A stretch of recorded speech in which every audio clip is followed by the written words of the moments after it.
In fading late afternoon light, the skies around Gaza roared with rockets, some intercepted by Israel's Iron Dome anti-missile system. This was the response from Gaza's armed groups to an Israeli undercover incursion into the Strip on Sunday night that killed 7 members of Hamas's military wing, among them a senior commander and an Israeli officer. Israeli television was soon broadcasting images of damaged homes and raging fires in towns bordering Gaza. Images like these not seen in years. One of the targets, a bus, which Palestinian media said had just unloaded a group of Israeli soldiers before it was struck by an anti-tank weapon.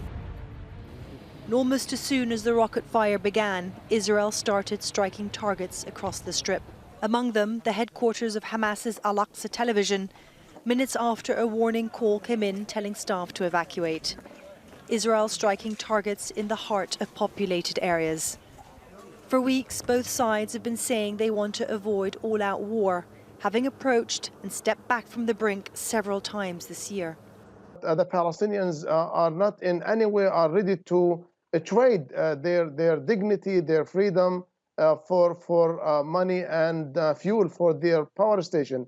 Hamas and the resistance groups feel that they are obligated to retaliate against any Israeli violations of the ceasefire.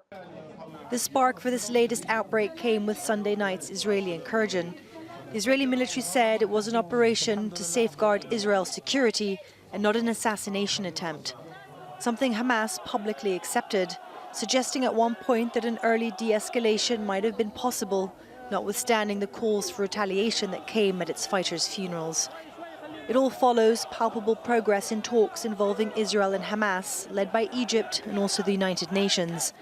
Over the past 2 weeks, more fuel has been allowed into Gaza, increasing people's electricity from 4 hours a day to up to 16, and an injection of cash by Qatar.